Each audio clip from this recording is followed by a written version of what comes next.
ಹಲಸಿನ ಹಣ್ಣಿನ ಸೀಸನ್ ಅಲ್ವಾ, ಅದೇ ಥರ ನನಗೂ ಕೂಡ ಹಲಸಿನ ಹಣ್ಣು ಅಂದರೆ ತುಂಬಾ ಇಷ್ಟ. ಲಾಸ್ಟ್ ವೀಕ್ ಹಲಸಿನ ಹಣ್ಣನ್ನು ತೊಗೊಂಡು ಬಂದಿದ್ರು ಅಂತ ಹೇಳಿ ನಾವು ಕೂಡ ಹಲಸಿನ ಹಣ್ಣನ್ನ ತಿಂದು ಅಮ್ಮನೂ ಮನೆಗೆ ಬಂದಿದ್ದರು. ಸ್ವಲ್ಪ ಸೊಪ್ಪೆಲ್ಲ ಬಿಡಿಸ್ಕೊಳ್ಳೋಕ್ಕಿತ್ತು, ಕೆಲಸ ಎಲ್ಲ ಮುಗಿಸಿದ್ವಿ.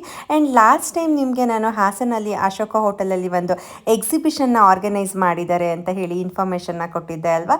ಅದೇ ಥರ ಎಕ್ಸಿಬಿಷನ್ ಸ್ಯಾರೀಸ್ ಆಗಿರ್ಬೋದು, ಯೂನಿಕ್ ಆಗಿರುವಂಥದ್ದು, ಆ್ಯಂಡ್ ಜ್ಯುವೆಲ್ರಿ ಆಗಿರ್ಬೋದು, ಆ್ಯಂಡ್ ಫುಟ್ವೇರ್ ಆಗಿರ್ಬೋದು, ಎಲ್ಲ ಥರದ ಶಾಪ್ಸ್ನು ಕೂಡ ಈ ಸಲ 23 ಆಗಸ್ಟ್ ಮೂಡಿಗೆರೆಯಲ್ಲಿ ನಿಮಗೆ ರೈತ ಭವನಲ್ಲಿ ಬೆಳಗ್ಗೆ 10:30ಯಿಂದ 8:30 ತನಕ ಇರುತ್ತೆ. ಆ್ಯಂಡ್ ಚಿಕ್ಕಮಂಗ್ಳೂರಲ್ಲಿ ಆಗಸ್ಟ್ 24th ಹೋಟೆಲ್ ಆದ್ರಿಕಾದಲ್ಲಿ ಬೆಳಗ್ಗೆ 10:30ಯಿಂದ 8:30 ತನಕ ಇರುತ್ತೆ. ನಿಮ್ಗೇನಾದರೂ ಇಂಟ್ರೆಸ್ಟ್ ಇದ್ದರೆ ವಿಸಿಟ್ ಮಾಡಿ. ನಿಮ್ಗೇನಾದರೂ ಡೌಟ್ ಇದ್ದರೆ ನಾನು ಅದರದ್ದು ಫೋಟೋ ಹಾಕಿದ್ದೀನಿ ನೋಡಿ, ಎಲ್ಲೆಲ್ಲಿ ಎಕ್ಸಿಬಿಷನ್ ಇದೆ, ಟೈಮಿಂಗ್ಸು ಆ್ಯಂಡ್ ವೆನ್ಯೂ ಕೂಡ ನೀವು ಚೆಕ್ ಮಾಡಿ ನೋಡ್ಬೋದು. ಆ್ಯಂಡ್ ಈ ಶಾವಿಗೆ ಮಿಷಿನ್ನ ಎಲ್ಲಿ ತಗೊಂಡೆ ಅಂತ ಹೇಳಿ ನಾನು ನೆಕ್ಸ್ಟ್ ಒಂದು ವ್ಲಾಗಲ್ಲಿ ನಿಮ್ಮ ಜೊತೆ ಶೇರ್ ಮಾಡ್ಕೊಳ್ತೀನಿ. ಇವತ್ತಿಗೆ ನನ್ನ ಒಂದು ವ್ಲಾಗ್ ಮುಗಿದಿದೆ. Thank you.